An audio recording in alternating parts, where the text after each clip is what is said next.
اللہ من الشیطان الرجیم بسم اللہ الرحمن الرحیم رب اشرح لی صدری ویسر لی امری واحلل عقدۃ من لسانی یفقهوا قولی۔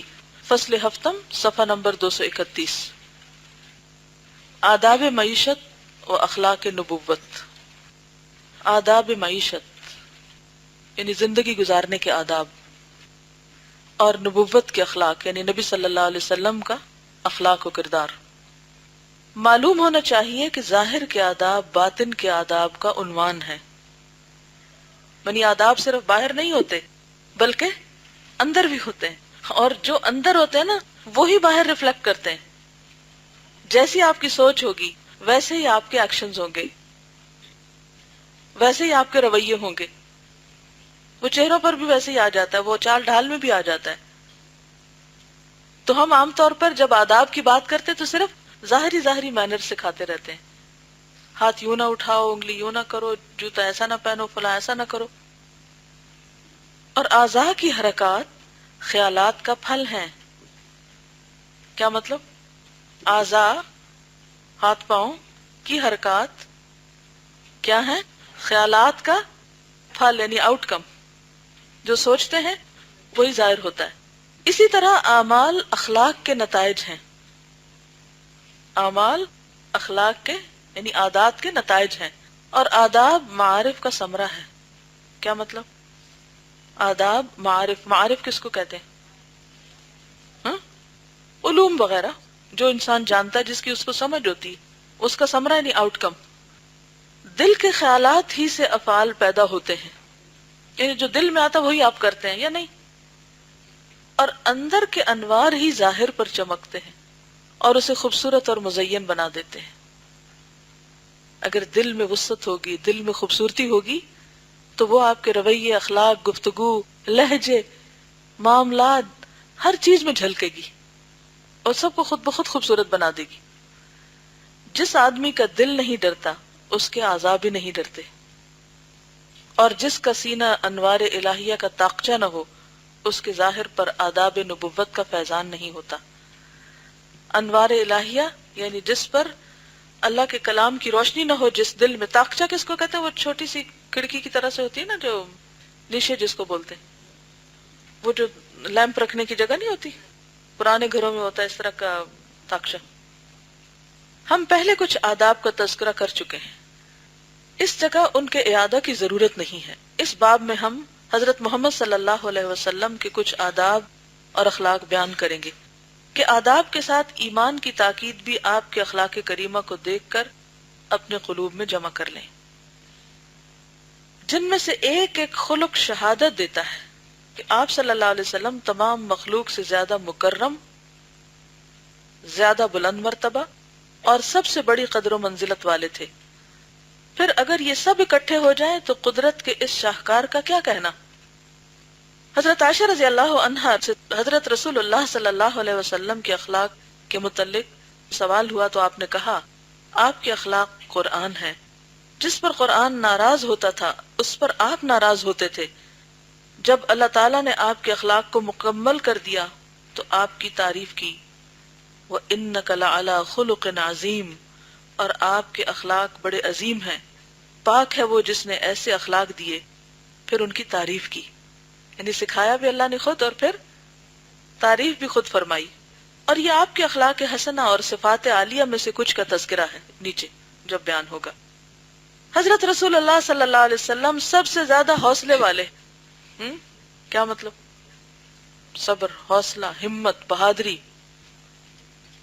جب مدینہ میں کوئی خوف کی خبر ہوتی تھی تو کیا کرتے تھے آپ؟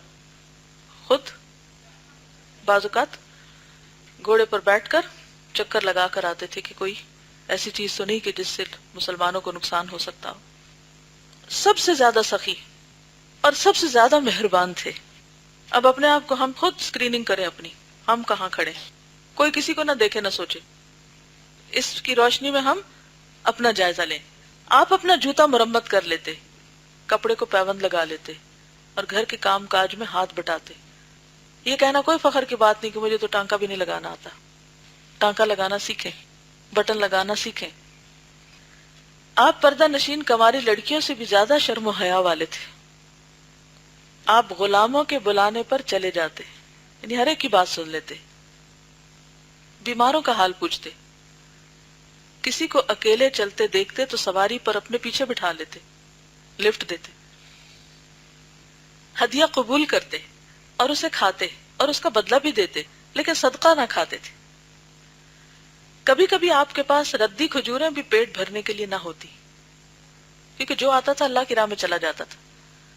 آپ نے متواتر 3 روز تک سیر ہو کر گندم کی روٹی نہ کھائی، اور اگر ہم ایک دن کیا ایک وقت نہ کھائیں تو ہم کہتے ہیں ہم تو کوئی کام ہی نہیں کر سکتے۔ اگر ایک دن ہاسٹل میں کھانا نہ پکائیں، پھر دیکھیں اگلے دن کتنے لوگ خوش ہو کر کلاس میں آتے ہیں۔ بھوک کی شدت میں اپنے پیٹ پر پتھر باندھ لیا کرتے تھے، جو مل جاتا کھا لیتے اور کھانے میں عیب کبھی نہ نکالتے۔ اور ہم تو جب جتنی دیر کھانے پہ بیٹھے رہتے کچھ نہ کچھ کھانے پہ تبصرہ کرتے ہی رہتے، مرچیں زیادہ ہے، نمک زیادہ ہے، شوربہ زیادہ ہے، سوکھا زیادہ ہے۔ آپ تکیہ لگا کر نہ کھاتے اور اپنے آگے سے کھاتے۔ تمام کھانوں میں آپ کو گوشت زیادہ پسند تھا اور بکری کا شانہ زیادہ پسند کرتے تھے۔ سبزیوں میں سے کدو، سالنوں میں سے سرکہ اور کھجوروں میں سے اجوا پسند کرتے تھے۔ جو ملتا پہن لیتے تھے، کبھی ہبری چادر، کبھی اونی جبہ، ہبری ہے نقش و نگار والی تھوڑی، کبھی اونٹ پر سوار ہوتے، کبھی خچر پر اور کبھی گدھے پر اور کبھی پیدل، ننگے پاؤں بھی چلتے۔ آپ خوشبو کو پسند کرتے اور بدبو سے نفرت کرتے تھے۔ اہل علم و فضل کی عزت اور شریف لوگوں سے پیار کرتے، کسی پہ سختی نہ کرتے۔ اگر کوئی معذرت کرتا تو قبول کر لیتے، یعنی کوئی سوری کرتا، ایکسکیوز کرتا تو معاف کر دیتے۔ آپ خوش طبعی بھی کرتے، یعنی ہنسی مذاق بھی کرتے تھے ساتھیوں سے، لیکن حق بات کہتے، ہنستے لیکن کہا نہ لگاتے۔ آپ کا وقت ہمیشہ اللہ کے کاموں میں صرف ہوتا یا اپنی ذات کے ضروری کاموں میں۔ آپ نے کبھی کسی عورت یا خادم پر لعنت نہ کی، یعنی گالی گلوچ نہیں کی، اور جہاد فی سبیل اللہ کے سوا اپنے ہاتھ سے کسی کو کبھی نہ مارا۔ جب تک اللہ کی حدود کو پامال نہ کیا جاتا آپ اپنی ذات کے لیے انتقام نہ لیتے۔ آپ اپنی ذات کے لیے انتقام نہ لیتے۔ اگر 2 چیزوں میں آپ کو اختیار دیا جاتا تو آسان چیز کو پسند کرتے، الا یہ کہ آسان چیز گناہ یا قطع رحمی کی ہوتی، پھر نہیں وہ کرتے تھے۔ ایسی صورت میں اسے ترک کر دیتے۔ حضرت انس نے کہا، میں نے آپ کی 10 سال خدمت کی، آپ نے مجھے کبھی اف تک نہ کہا۔ اگر میں نے کوئی کام کیا تو آپ نے کبھی نہ کہا کہ کیوں کیا، اور اگر میں نے کوئی کام نہیں کیا تو آپ نے کبھی نہ کہا کہ کیوں نہیں کیا۔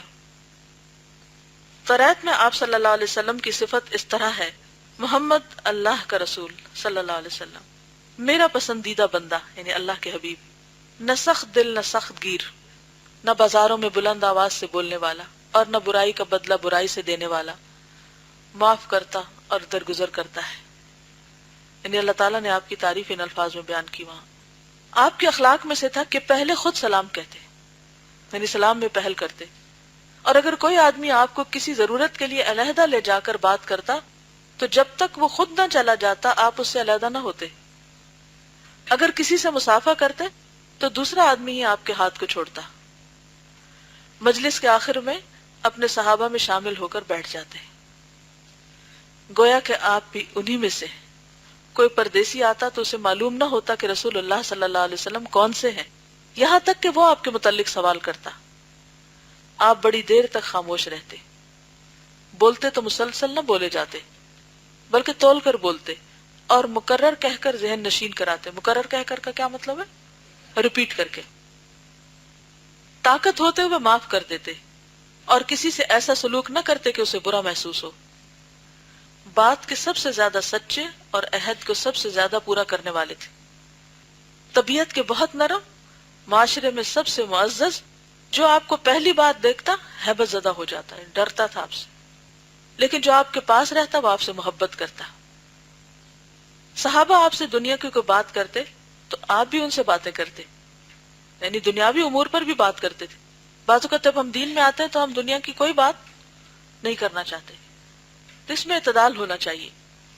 ضرورت پڑنے پر دنیا کی بات کی جا سکتی، لیکن یہ نہیں کہ ہر وقت دنیا ہی کی کرتے رہے اور کبھی کبھار اللہ کی بات کریں. زیادہ خاموشی، اللہ کا ذکر، اور ضرورتاً دنیا کی بات بھی. وہ جاہلیت کے زمانے کی باتیں کر کے ہنستے تو آپ بھی تبسم فرماتے، یعنی مسکراتے. آپ سب سے زیادہ دلیر تھے. بعض صحابہ نے کہا جب نیزے سرخ ہونے لگتے. وہ کیسے سرخ ہوتے ہیں؟ خون سے، جنگ میں. اور لڑائی کا میدان گرم ہو جاتا تو ہم رسول اللہ صلی اللہ علیہ وسلم کی اوٹ میں ہو کر اپنا بچاؤ کرتے، یعنی آپ آگے ہوتے اور صحابہ پیچھے ہو جاتے، کیونکہ ان کو یہ تھا یہ تو اللہ کے رسول ہے، اللہ ان کو تو بچائے گا تو ہم بھی ان کے پیچھے بچ جائیں گے. آپ کا قد زیادہ لمبا تھا نہ بہت چھوٹا، نہ بہت لمبے تھے اور نہ بہت چھوٹے. آپ درمیانہ قد کے تھے. آپ کا رنگ سفید تھا، گندمی نہ تھا، یعنی بہت وائٹ بھی نہیں تھے اور بہت سانولے بھی نہیں. آپ کے بال کچھ کچھ گھنگریالے تھے، کچھ کچھ، نہ بالکل سیدھے نہ پورے گھنگریالے، یعنی بہت کرلی بھی نہیں تھے اور بالکل سٹریٹ بھی نہیں تھے. پٹے کانوں کی لوہوں تک ہوتے، یعنی بال لمبے ہوتے اور لوہی ہوتی. آپ کی پیشانی فراخ، یعنی ماتھا چوڑا، بھویں باریک، آنکھیں بڑی اور سیاہ، اور پلکیں لمبی تھی. ناک اونچی، نرم رخسار اور گھنی داڑھی والے تھے. آپ کی گردن ایسے تھی جیسے خوبصورت تصویر کی ہو، یعنی کسی نے گڑھ کے بنائی. آپ کا سینہ چوڑا تھا، پیٹ اور سینہ برابر تھا، پیٹ نکلا ہوا نہیں تھا. ہتھیلی فراخ تھی، پام، بازو لمبے تھے، اور آپ کا ہاتھ ریشم سے بھی زیادہ نرم تھا صلی اللہ علیہ وسلم. رسول اللہ صلی اللہ علیہ وسلم کے معجزات. جس آدمی نے آپ کے حالات کا مشاہدہ کیا اور وہ احادیث سنی جو آپ کے اخلاق، افعال، آداب اور مخلوق کی مصلحت کے سلسلے میں بے مثال تدابیر اور ظاہر شریعت کی تفصیلات کے اشارات پر مشتمل ہے، اور جن کی ابتدائی باریکیوں کے ادراک سے بھی عقلاء اور فصحاء ساری زندگی صرف کرنے کے بعد بھی عاجز نظر آتے ہیں. عقلاء عقل مند لوگ اور فصحاء جو ہیں جو فصیح لوگ ہیں. اس کے دل میں کوئی شک نہیں رہتا کہ یہ کمالات کسبی نہیں. کسبی کا مطلب خود سے محنت کر کے نہیں حاصل کیے ہوئے. جیسے آپ کی ڈگری کسبی ہوتی ہے تو آپ نے کوئی کورس کر کے کمالات حاصل نہیں کیے تھے. توفیق الہی اور تائید سماوی، یعنی اللہ کی تائید کے بغیر ان کا تصور بھی نہیں کیا جا سکتا.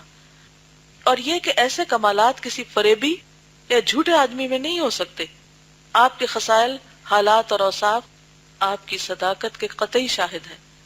آپ کا سب سے بڑا معجزہ اور واضح ترین دلیل قرآن کریم ہے، جس کی مثل اور نظیر لانے سے ساری مخلوق درماندہ و عاجز ہے. ہر نبی کا معجزہ اس کے دنیا سے چلے جانے کے ساتھ ہی ختم ہو گیا، لیکن یہ معجزہ ہمیشہ باقی رہے گا. تو آپ کے معجزات میں سب سے پہلا معجزہ کیا ہے؟ قرآن. آپ کی دیگر معجزات میں سے چاند کا پٹ جانا ہے، وانشق القمر. آپ کی انگلیوں سے پانی کا جاری ہونا ہے. ایک موقع پر پانی کم تھا تو آپ نے پانی جتنا تھا اس میں ہاتھ ڈالے تو انگلیوں سے پانی نکلنے لگا اور سب نے پھر استعمال کیا اس پہ ضرورت. تھوڑے سے کھانے سے زیادہ لوگوں کا سیر ہو جانا. دستے مبارک سے تھوڑی سی کنکریاں پھینکنا اور ان کا لوگوں کی آنکھوں میں جا کے لگنا، جیسے جنگ بدر میں آپ نے ریت پھینکی تھی. ستون کا اس طرح بلبلانا جیسے گابھن اونٹنی بلبلاتی ہے، یعنی جب بچہ پیدا ہوتا ہے تو اس وقت. مسجد نبی میں ایک ستون تھا نا جس کو آپ ڈائس کے طور پہ یوز کرتے تھے، تو پھر آپ نے نیا بنوا لیا اور جب اس کو چھوڑا تو وہ رونے لگ گیا اور اس کے اندر سے سسکیوں کی اور رونے کی آواز آئی کہ اب نبی صلی اللہ علیہ وسلم مجھ سے دور ہو گیا اور دوسری جگہ کو استعمال کر رہے ہیں. آپ کا غیبی خبریں دینا اور پھر ان کے مطابق ہی وقوع میں آنا، جیسے قرآن پاک میں بھی کئی پیشن گوئیاں ہیں اور اس کے علاوہ احادیث میں بھی. قتادہ کی آنکھ کو اپنے ہاتھ سے پیغولہ چشم میں بٹھانا، وہ باہر آ گئی تھی تو آپ نے اس کو خود سے واپس اندر ڈالا اور وہ ٹک گئی، اور اس آنکھ کا دوسری آنکھ کی نسبت زیادہ خوبصورت اور روشن ہو جانا، اور حضرت علی کی آنکھوں میں اپنا لعاب دہن لگانا اور ان کا فی الفور تندرست ہو جانا. بے شمار معجزے ہیں جو دنیا میں مشہور ہیں، جن کا انکار نہیں کیا جا سکتا، یعنی تاریخی طور پہ ثابت ہیں. ہم اللہ تعالیٰ سے دعا کرتے ہیں کہ وہ ہمیں رسول اللہ صلی اللہ علیہ وسلم کے اخلاق اور اوصاف کی پیروی کی توفیق عطا فرمائے. یقیناً وہ دعاؤں کا قبول کرنے والا اور سخی ہے. والحمد للہ رب العالمین. اس کو آپ گھر والوں کے ساتھ شیئر کر سکتے ہیں، امی کے ساتھ، بہن کے ساتھ. آپ گھر جائیں، کھانے کی میز پہ بیٹھے کتاب ساتھ رکھ لیں اور ساتھ ساتھ کھانا کھائیں اور ایک ایک بات بتاتے جائیں. اچھا کوئی بتائے گا مجھے کہ اچھا آپ کا اخلاق کیا تھا اور کیا آپ اپنے کام خود کرتے تھے یا نہیں؟ جوتا مرمت کرنا آتا تھا آپ کو؟ اسے چھوٹے چھوٹے سوال کر کے چھوٹی چھوٹی چیزیں شیئر کر سکتے ہیں، اور باقاعدہ فارمل بھی کسی نماز کے بعد بیٹھ کے، رات کو عشاء کے بعد، مغرب کے بعد سب کو لے کر ایک دفعہ ریڈ کر لیں۔ چلیے ٹھیک ہے، اللہ تعالی ہم سب کا حامی و ناصر ہو۔ جزاکم اللہ خیرا۔ سبحانک اللہم و بحمدک، نشہد ان لا الہ الا انت، نستغفرک و نتوب الیک۔ السلام علیکم و رحمۃ اللہ وبرکاتہ۔